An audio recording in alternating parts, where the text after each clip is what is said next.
Where do I begin? Okay. How many of you received John's blog that he sent out this morning about 6:30? Good, a lot of you did. Okay. Did any of you see my response from this afternoon? Less did. Okay. So I'll try to respond to what John said.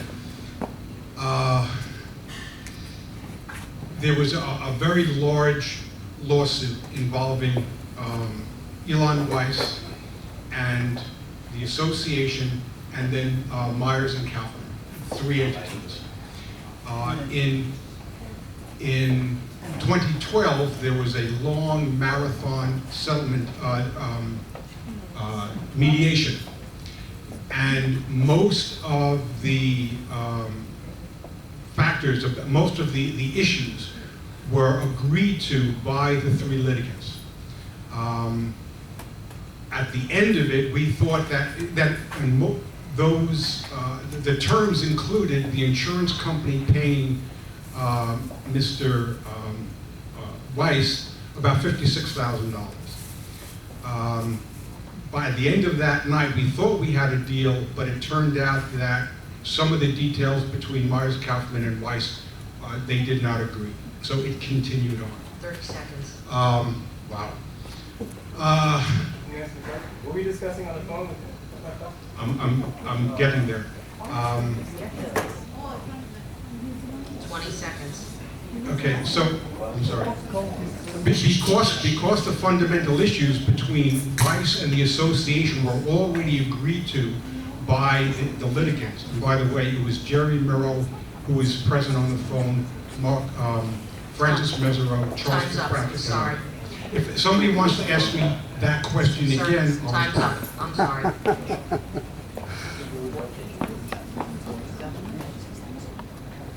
Yes, sir. I'd like to ask Bob the same question again. Okay, I'll continue, thank you. So by the end of that meeting, the association agreed to the essential terms to settle the 2-year-old Weiss suit. But in the intervening time, there were issues between Myers, Kaufman, and Weiss. Now, I was president of the association, and as president, I was kind of in part of the conversation of dealing with legal issues. So there was a point in March where I spoke with Mr. Weiss in an attempt to help induce him to finally come to terms with Myers Kaufman. It may have worked within 2 months after that conversation. He finally agreed to all of the terms, and then we finally had a settlement and put that entire mess behind us. So that conversation had to do with getting this major piece of litigation off our books. And just to briefly, any litigation is included in our financial audit. So any bank, any prospective purchaser looking at our financials, they're going to see mention of any open litigations. So it was important financially to get this issue off our books as soon as possible. And that was part of the motivation to speak with him. That's it. Thank you. Yes, sir. That would. Could you do the same job as Mark? Do you believe you can do something? And did you ever read the financial statement prior to Mark taking over from the previous?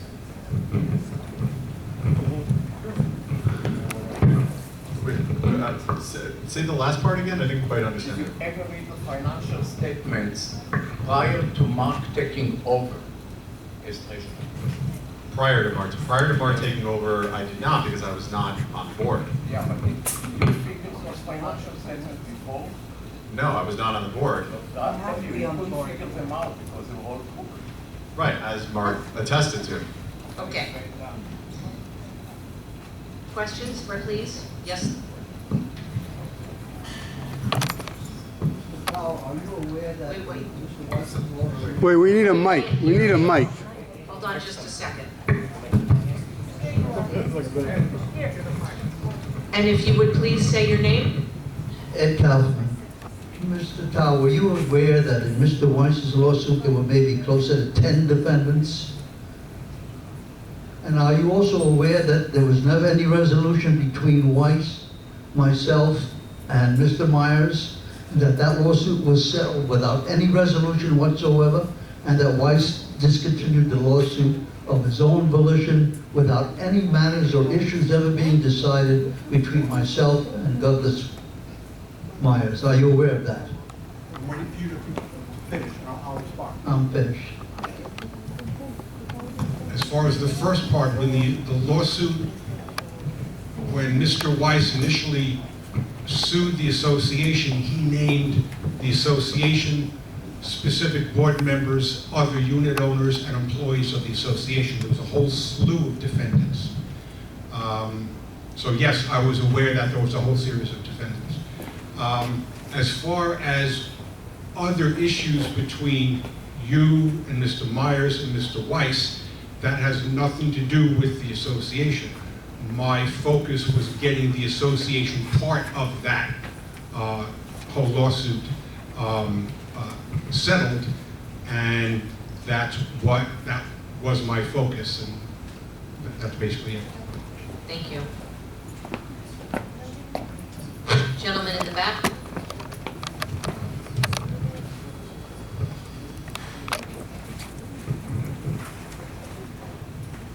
you pass that to Lisa? Pass them up.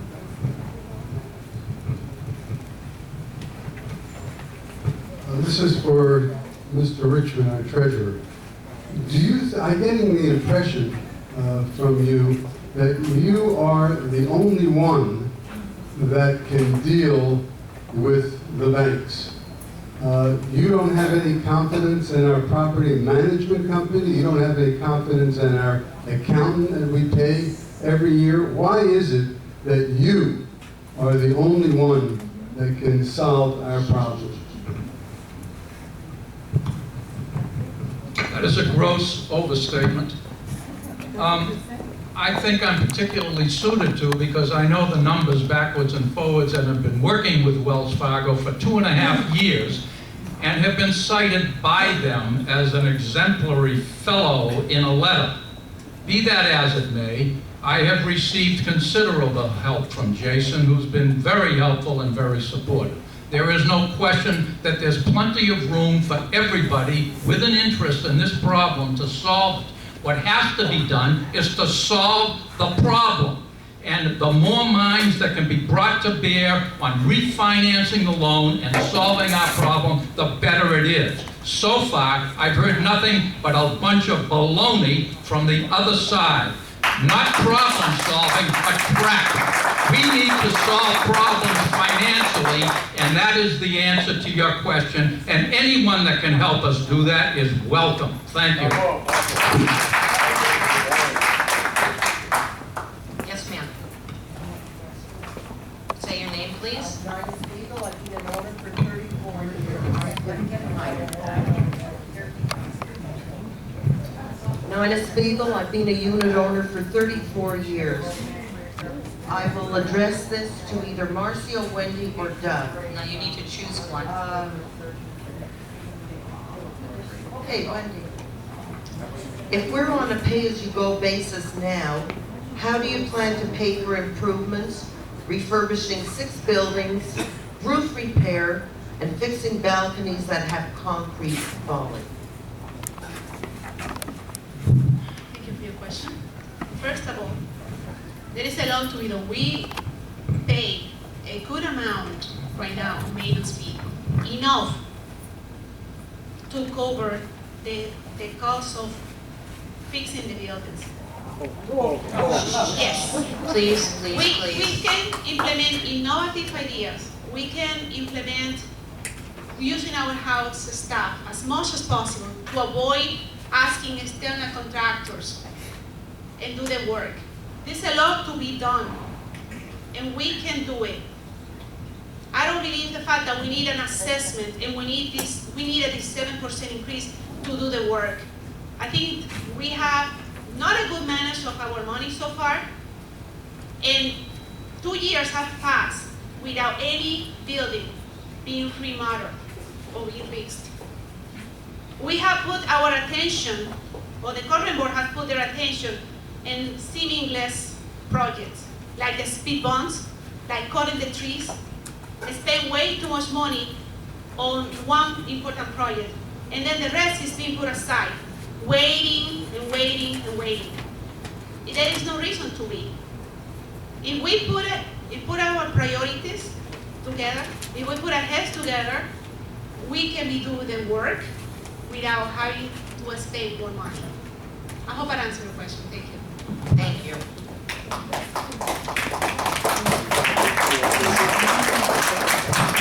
Wendy, could you give me some information about your background in construction that you think the maintenance crew that we have can handle falling concrete and take care of all the major repairs that we need? We don't have to bring contractors in or get estimates or anything, but our maintenance crew can do all this. I don't say that we can make our maintenance people to do all the work, but stuff as painting. Right now, I understand that we are hiring a contractor or somebody from outside just to paint instead of using our staff. There are little things that the staff can do. I asked you that. I don't have a background in construction. I asked you that. I asked you, you made a statement that you feel that our maintenance crew can fix falling balconies. I didn't mention that. I didn't mention falling balconies. I didn't say anything about structure, but there are some things that can be done by our maintenance, absolutely. We don't need to bring an external person to do little work. Okay. All right. Thank you for your question.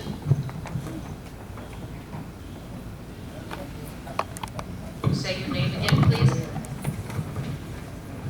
John Lambriola, board member. I'd like to follow up on that because we Which do have, board member? I'd like to ask Marcio this question. Okay. With his engineering background, if he could analyze that question and tell us if he thinks, having reviewed the engineering book that I believe you told me that you had an opportunity to review the engineering report, those projects, a lot of them are designated for contractors. Do you feel there's an opportunity, like Wendy said, to use more in-house staff to accomplish those projects, including perhaps some of, not necessarily all, but some of the balcony projects? And I'd like to also ask you about the Nottingham roof. What is your position on the use of in-house contractors to do some or all of those projects? Thanks for your question, John. I'm a little bit surprised that this is a gray issue for you guys. It's pretty cut and dry as per city ordinance.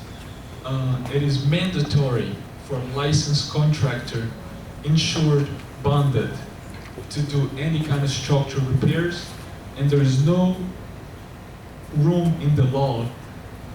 It's specifically described which service can be performed by in-house and which service has to be done by licensed insured contractors. That's the whole reason of having a license. So I'm a little surprised about this argument. It's pretty clear to me that certain things you can, certain things you can't. It's not a question.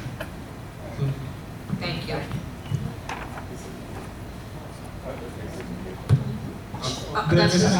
That's not the way it works. I'm sorry if I misunderstood the question. No, No, you understood it very well. I believe you answered this question. You can ask again if you... I do believe you answered that question. Any other questions? Yes. I'm one here 12 years. My name is Michael, and I feel that I'm sitting in front of a table with full of angels. Everybody know everything, everybody know. I'm sorry, what is your question, sir? I tell you my question. And to which board member would you be I addressing? will do it, with your respect. Okay, can I ask two questions or I have to ask one? One question. Okay, the question is for our president, that I like him very much, and he's my friend. Do we listen to the people who are rich and famous to influence our international village, like Elon Weiss, that I know very well and you know very well, that I hear his name all the time here, more and more, and it looks like he put on you and all the board like influence. I receive from him every day an email. What is The question is, he is equal, although that he has a lot of apartment. For your eyes, ma'am, look at my eyes and say, You have he 2 minutes, 2 gets seconds the left. same Your time treatment is that up, sir. everybody, Sir, everybody here in the Sir. village. I Sir. heard you, thank you. you have 1 minute and you still have not asked your question. Your time I is heard You didn't up. listen to me because I asked my question. I heard the question. Okay. I think the So that question you is, understand my question. does Elon Weiss get any better treatment than other unit owners? As far as I'm concerned, no. He happens to own 3 or 4 units. He's an investor. And he's out of town. He lives in New York. He happens to be a loudmouth. He happens to he has a whole list of unit owners, and when he's dissatisfied with something, he makes no bones about spreading his dissatisfaction all over the place. I've been the target of some of his emails. Other sitting board members have been the target. Previous board members have been the target. Previous management people have been the target. So when he doesn't get his way about something, he makes no bones about making his feelings known. As far as I'm concerned, he has the same right to express himself as any unit owner does, and he just takes bigger advantage of it. And as far as I'm concerned, personally, he doesn't get any favored or disfavored treatment from me. He's a unit owner. It's almost that simple. Thank you. Questions? Yes. Yes. I'm sorry, sir. You'll be next. I called on this gentleman. I apologize. And unless you can talk really loud, but it's coming to you right now. Question from Marvin. I'm Steve Serkin, Interlochen. This question requires nothing really more complicated than a simple yes or no answer. Do you think that it is unethical for a board member to park in a handicap parking space in front of the clubhouse using a permit that belonged to a dearly departed loved one? Thank you. Did you say, is it ethical? That's what he said. Is it ethical for a person to park in Board member, a board member. or for a board member to park in a spot using a?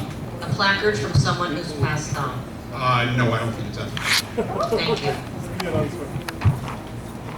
Yes, sir. Yes, my question is for Marvin. And Can you say your name, please? oh yeah, Carl Simmons. And my question is, what was the reason for the hair salon rented at $200 a month with a 6-month free? Wouldn't it be? I'm sorry. Yeah, what- the reason.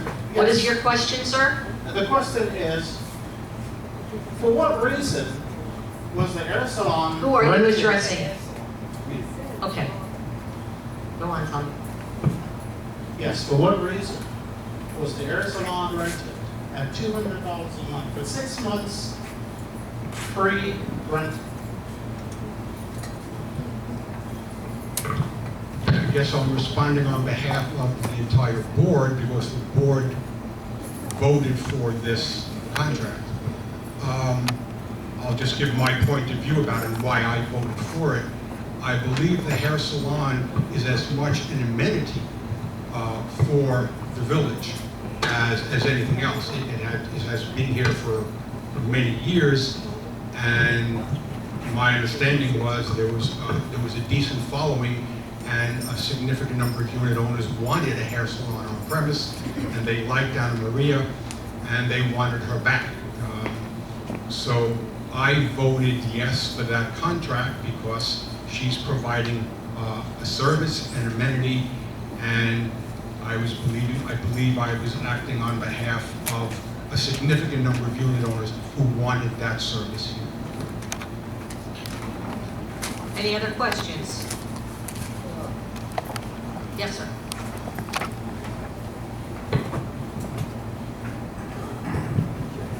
This is for Marvin.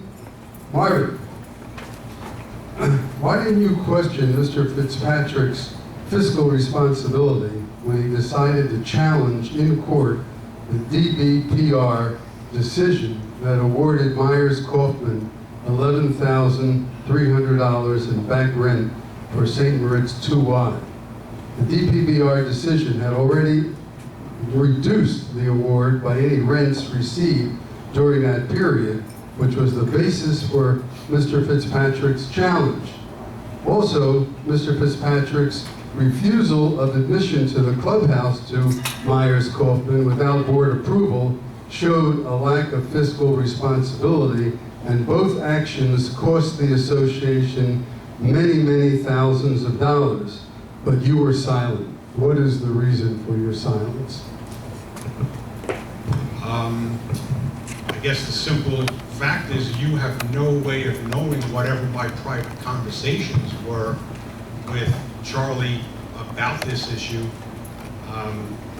And frankly, I don't remember whatever conversations we had at that time. This goes back quite a long while. So I cannot specifically respond to whatever my conversation was with him at that time about either of these issues. Thank you. Yes, sir? John Labriola again, board member. Question is for Doug Wolf. About a month ago when we were considering the budget, board member Jerry Moreau and I complained about the fact that we were shut out of the process in terms of producing that budget, and we were just handed this budget days before, or a week before the meeting, showing a 7% increase. We both assumed that at a minimum, our board treasurer was involved in the production of that budget, but at that meeting, he insisted, almost bragging, that he had absolutely no involvement, that he saw the budget at the same time as all the rest of us did. Do you think that's responsible as the board to do that? And how would you do things differently to ensure that there's more involvement in the production of the budget by board members prior to it being presented and actually mailed out to the entire community as it was?